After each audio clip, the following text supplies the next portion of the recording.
Hello there. The nation-state of Australia came into being on the 1st of January 1901 following proclamation by the British Parliament, and so it was a British Australia with policy prescriptions directed towards assuring it remained so. Due to Australia's British history, our modes of entertainment, food, fashion, sporting culture, and our social values and attitudes largely mirrored the British cultural identity. In this short lecture, we'll see the symbols and sentiment that constituted and reinforced this British Australian identity. An identity that remains resolute in rural Australia and the corridors of power, even as ties loosen and loyalties shift. One of the most enduring symbols of the continuity of Australia's British identity is the Australian flag. The Federal Flag Design Competition was held in 1901 to find a flag for the newly federated Commonwealth of Australia. As you can see here, the winning design incorporates the British flag, the Union Jack, in the corner. Below it is the seven-pointed Commonwealth star representing the federation of the 6 states and territory of Australia. And on the right, the Southern Cross, which can be seen in the night sky all across the continent. While it is not without its critics, given its obvious links to Britain, the flag remains one of Australia's most familiar national symbols. Less familiar, but of equal importance, is the Australian coat of arms.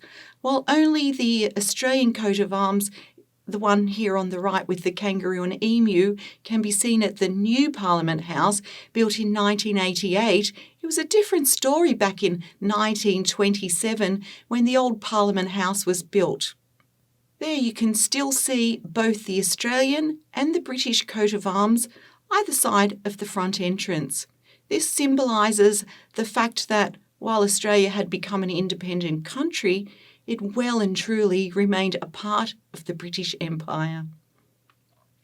As discussed previously, the first act of the Australian Parliament was to restrict immigration on racial grounds. This meant that prior to the Second World War, 90% of the Australian population were of British descent, and so Australia continued to cling to its British roots while trying to somehow identify as uniquely Australian within the larger collective of the British identity. We were British, but different. In a good way, of course. Australia shared a culture, an outlook, and a language with Britain. Many Australians routinely referred to Britain as home, even after several generations until the 1950s. They saw themselves as British, and in fact, Australians were British subjects right up until 1984. As the Australian-born population increased, they began to see themselves also as Australian too. Australians had a conflicted identity whereby they felt both Australian and British. They looked upon Britain, especially England, as the height of civilization and took enormous pride in Britain's achievements. We were part of the British Empire in legal terms as a colony and then as a dominion. We were British subjects. Australian citizenship did not exist until 1949. We received British honours. Australian honours like the Order of Australia didn't exist until 1975. We were both Australian citizens and British subjects until 1984. Here we see the dominions of the British Empire at its height marked in pink.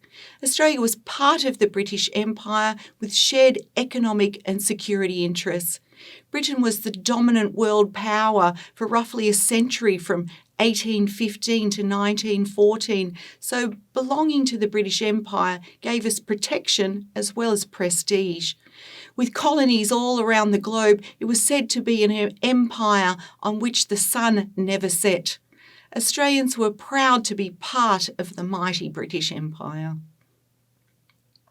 With its interests and loyalties completely tied to Britain, Australians joined up joined in wars in far-flung corners of the globe in defence of the empire. When World War I broke out in 1914, Prime Minister Andrew Fisher pledged to defend the empire to Australia's last man and its last shilling. And it's Australia's efforts in this commitment to this war that became foundational to the spirit of the Australian national identity that continues to resonate today. Anzac Day has become for many young Australians the most important national day.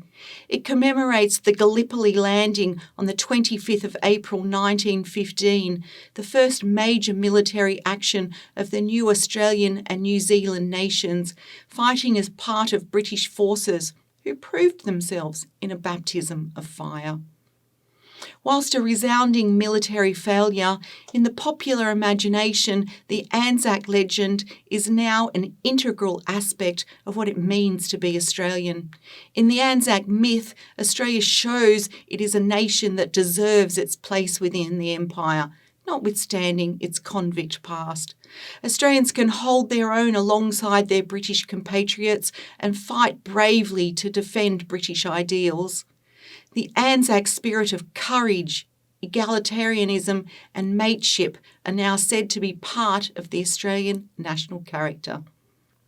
Each year, more and more effort is put into commemorating and perpetuating the Anzac legend.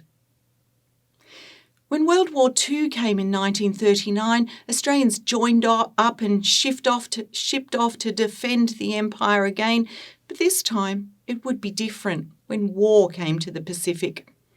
Australia turned to America to help defeat the Japanese, and when the war ended, Britain was in no position to retain its colonies. After World War II, as the former British colonies gained independence, the old empire became the modern Commonwealth. The relationship between the nations, Britain and the monarch, have changed. In Australia, the new Commonwealth is most visible in sport, where the status of the Commonwealth Games is possibly second only to the Olympics as a chance to represent one's nation. Under the newly styled Commonwealth of Nations, the British monarch remained as Australia's head of state, and it was with immense pomp and ceremony that Australians welcomed a royal visit by the young and recently crowned Queen Elizabeth II in 1954. This was Australia's first ever visit by a reigning British monarch, and the Queen was treated to Australian-British adulation on a grand scale.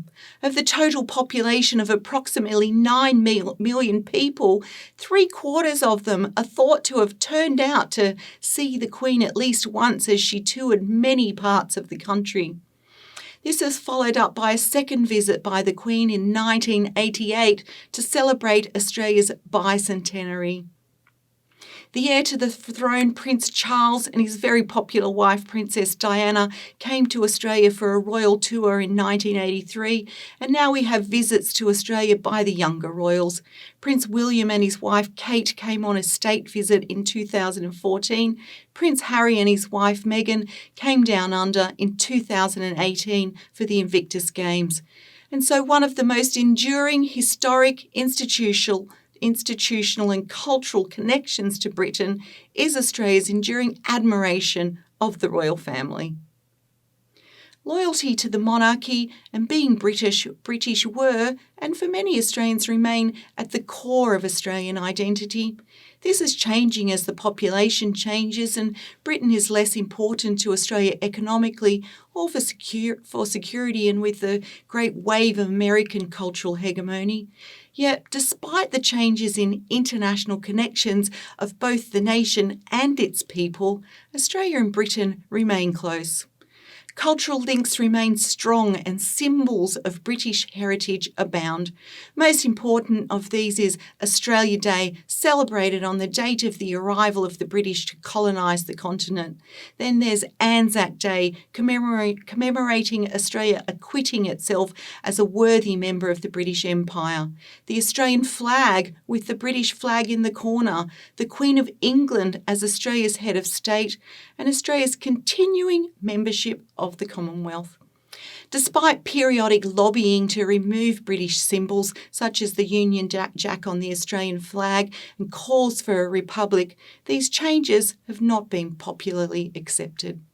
While Australian culture is much more diverse these days, a part of it is, and perhaps always will be, a far-flung outpost of British tradition, customs and culture. Time will tell whether a change in the person of the monarch will lead to a change in public sentiment in Australia too. I'm Diane Colman. All the best.